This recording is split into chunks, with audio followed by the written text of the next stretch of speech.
হিসাবে আমরা তুলে ধরার চেষ্টা করি এবং কাদের ভরসা রয়েছে তারকা কে প্রচারের ময়দানে দিচ্ছেন জোর টক্কর। আর তা নিয়ে শুরু করছি ৪২-এর লড়াই। আজ ৪২-এর লড়াই সরাসরি উত্তরবঙ্গের দিকে নজর রাখতে হচ্ছে। কেন? কারণ উত্তরবঙ্গের সভা থেকে মমতা বন্দ্যোপাধ্যায় নিশানা করছেন অভিজিৎ গাঙ্গুলিকে। কে অভিজিৎ গাঙ্গুলি আপনারা প্রত্যেকেই জানেন, প্রাক্তন বিচারপতি এবং বিজেপির প্রার্থী। সেই অভিজিৎ গাঙ্গুলিকে টার্গেট করছে। তিনি বলছেন অনেকের চাকরি খেয়েছেন, অনেকের চাকরি, এবার জনগণের আদালতে আপনার বিচার হবে। নাম না করে তমলুক কেন্দ্রের বিজেপি প্রার্থীকে খোঁচা দিচ্ছেন মমতা বন্দ্যোপাধ্যায়। জেনে শুনে অসত্য বলছেন মমতা। চাকরি যাদের পাওয়ার কথাই নয় তাদেরই চাকরি চলে গেছে, যাদের চাকরি পাওয়ার কথা ছিল না তাদেরই চাকরি চলে গিয়েছে। মমতাকে পাল্টা জবাব দিচ্ছেন অভিজিৎ গাঙ্গুলি। দেখুন,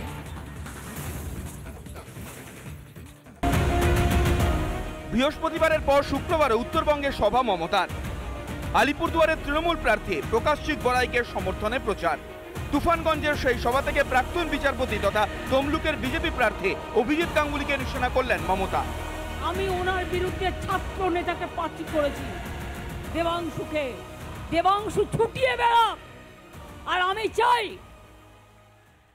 আপনি বিচার দিয়ে ছেলে মেয়েদের চাকরি খেয়ে নিয়েছেন অনেক ছাত্র ছাত্রীর, আজকে জনগণ বিচার দিয়ে আপনার চাকরি খাবে, এটা মাথায় রাখবেন। পাল্টা জবাব দিয়েছেন তমলুকের বিজেপি প্রার্থী অভিজিৎ গাঙ্গুলিও।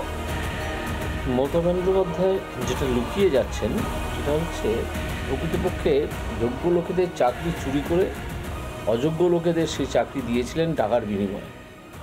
ফলে এই যে উনি বলছেন যে অনেক লোকের চাকরি খেয়েছেন, এটা উনি সব জেনে শুনে অসত্য কথা বলছেন।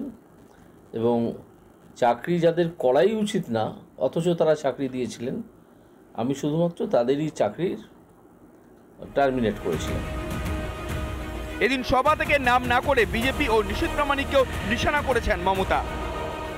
কেউ যদি এলাকায় বদমাইশি করে, ওই তোমাদের প্রার্থীর মতো লোকেরা, ওই গুন্ডারা, তাদের অ্যারেস্ট করে দেখাও। আমি তো আমাদের কর্মী আরাবুলকে অ্যারেস্ট করতে পারি, শাহজাহানকে অ্যারেস্ট করতে পারি, তাহলে তোমরা কেন গুন্ডাকে হোম মিনিস্টার রাখো? পাল্টা জবাব দিয়ে এসেছে বিজেপি শিবির থেকেও। শাহজাহানকে কোথায় অ্যারেস্ট করতে পেরেছে? যখন হাইকোর্ট একটা প্রেশার দিয়েছে, বলেছে যে সিবিআই অ্যারেস্ট করতে পারে বা ইডি অ্যারেস্ট করতে পারে বা পুলিশও অ্যারেস্ট করতে পারে, তখন তারা ভয় পেয়ে পাচ্ছে শাহজাহানকে সিবিআই বা ইডি যদি প্রথমে অ্যারেস্ট করে ফেলে তাহলে সমস্যা হতে পারে।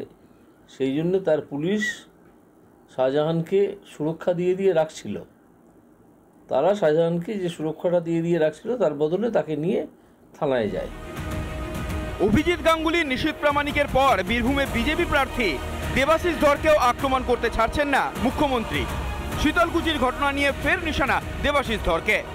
4 জন সংখ্যালঘু ভাইকে গুলি করে মারা হয়েছিল ইলেকশনের লাইনে, এবং একজন রাজবংশী ভাইকে যিনি নির্দেশ দিয়েছিলেন তিনি আবার বীরভূমে পালিয়ে গিয়ে বিজেপি প্রার্থী হয়েছে। মমতাকে পাল্টাতো বীরভূমের বিজেপি প্রার্থী দেবাশিস ধরের। ওনারা সেই গঠনতন্ত্র মেনে সংসদীয় কমিটি নির্বাচন করে।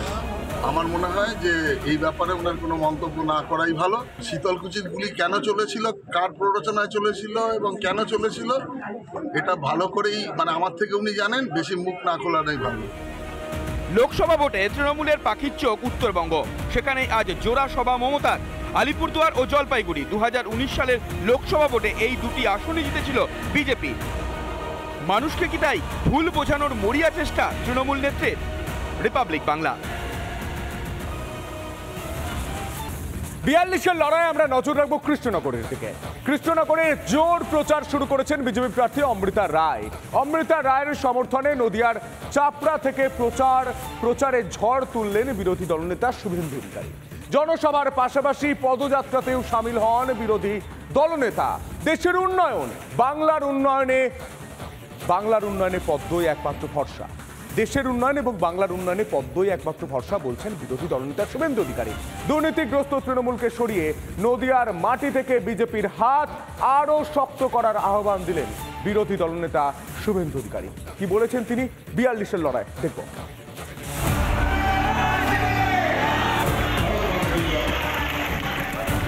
কৃষ্ণভূমি জোর কদমে নির্বাচনী প্রচার। তাপমাত্রার পারদকে পাল্লা দিচ্ছে নির্বাচনী উত্তাপ, যদিও তাতে থোড়াই কেয়ার। কৃষ্ণনগরের বিজেপি প্রার্থী অমৃতা রায় সমর্থনে নির্বাচনী প্রচারে বিরোধী দলনেতা। চাপড়ার ভিলেজ হল ময়দানে কর্মী সমর্থকদের বাঁধ ভাঙা উচ্ছ্বাস।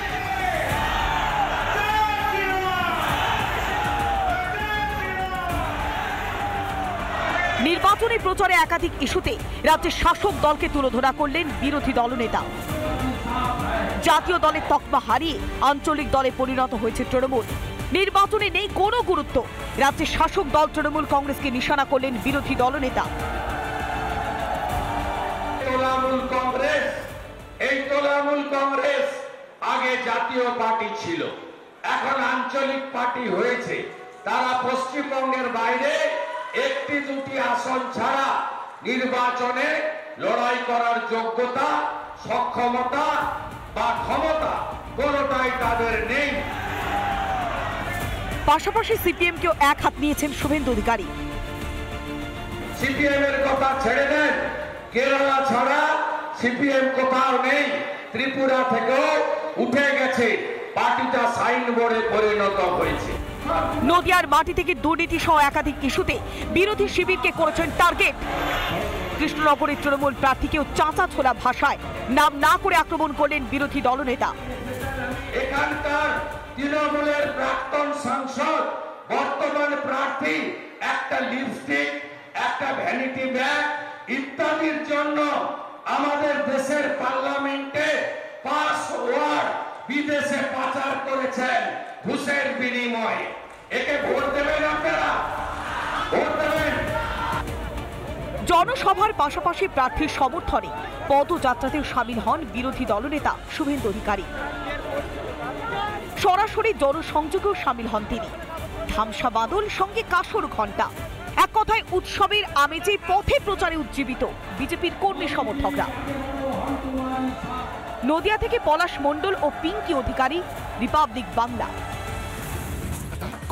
কলকাতা উত্তর কেন্দ্রের দিকে নজর রাখবো। 42-এর লড়াই। বিজেপি প্রার্থী তাপস রায় বেলেঘাটায় জনসংযোগ শুরু করেছেন। বিজেপি প্রার্থী তাপস রায় গত 2 নির্বাচনে এলাকার মানুষের ভোট দিতে পারেনি। মানুষ ভোট দিতে পারেনি অভিযোগ তাপস রায়। নির্বাচনের পরেও পাশে থাকার আশ্বাস বিজেপির। এই মুহূর্তে বেলেঘাটা এলাকায় বিজেপি প্রার্থী তাপস রায় তিনি জনসংযোগ সারছেন, কথা বলছেন এখানকার মানুষদের সঙ্গে এবং এরই পাশাপাশি তাদের অভাব অভিযোগের কথাও শুনছেন। আমার সঙ্গে রয়েছেন এই মুহূর্তে তাপস রায়। রিপাবলিক বাংলার বিশেষ সেগমেন্ট চলতে এই মুহূর্তে তাপস বাবু আপনাকে স্বাগত। আমরা দেখতে পাচ্ছি যে এখানে প্রচুর মানুষ রয়েছেন যারা আপনার সঙ্গে কথা বলতে আসছেন, এগিয়ে আসছেন। ঠিক কি জানাচ্ছেন তারা, কি অভাব অভিযোগ রয়েছে তাদের? আছে হয়তো অনেক কিছু। প্রথম তো তারা ভোটটা দিক। এখানকার মানুষ নাকি শুনলাম নাকি ভোট দিতে পারেনি গত 2 নির্বাচনে। এটা খুবই দুর্ভাগ্যজনক। যাই হোক, মানুষের এটা অধিকার, এটা খুব মর্যাদা সম্পন্ন একটা ব্যাপার যে আমি ভোট দিয়ে একটি আমার পছন্দের দল বা পছন্দের প্রার্থীকে আমি নির্বাচিত করে পাঠাবো। সেইটা যারা হতে দেয় না বা করতে দেয় না, তারা তো স্বেচ্ছাচারী, স্বৈরাচারী। আর যাই হোক, গণতান্ত্রিক মূল্যবোধ তাদের মধ্যে নেই, এটা বলা যেতে পারে। অর্থাৎ সাধারণ যে গণতান্ত্রিক অধিকার, সেই গণতান্ত্রিক অধিকারও পালন করতে পারেননি এতদিন মানুষ, তারা বলছেন। সেই জায়গা থেকে আপনারা কি প্রতিশ্রুতি দিচ্ছেন বা কি বলছেন তাদের? যেটা বলার বলছি আমরা, যে আপনারা এবারে কিভাবে আশ্বস্ত করছেন? আশ্বস্ত করছি। তাপস বাবু, দীর্ঘদিন ধরে এই এলাকার মানুষ তারা বলছেন যে তারা ভোটাধিকার প্রয়োগ করতে পারেন না। এবারে যদি ভোট দেয়, এবারে যদি তারা ভোট দিতে পারে, তাহলে কি মনে হয় আপনি কতটা কনফিডেন্ট যে বিজেপিকে ভোট দেবেন তারা? কিন্তু ভোটটা দিই, যাকে খুশি ভোট দিই, কিন্তু ভোটটা দিই। ভোটাধিকার কেড়ে নেওয়া,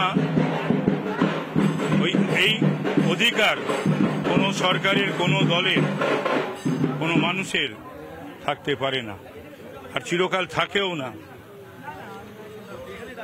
তাপস বাবু, এখানকার মানুষরা যারা রয়েছেন, যদি আপনি নির্বাচিত হন তাহলে তাদেরকে কি প্রতিশ্রুতি দিচ্ছেন? কি আমাকে পাবে, আমার বাড়ি এবং অফিসের দুয়ার খোলা, আমাকে দেখা পাবে, আমিও তাদের বিভিন্ন অনুষ্ঠানে আসবো।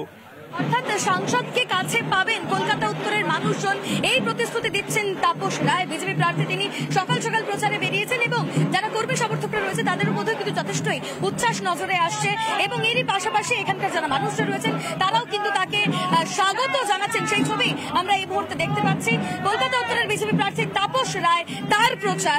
ক্যামেরায় রজনীকান্ত বেরার সঙ্গে রুমকি দে, রিপাবলিক বাংলা, কলকাতা।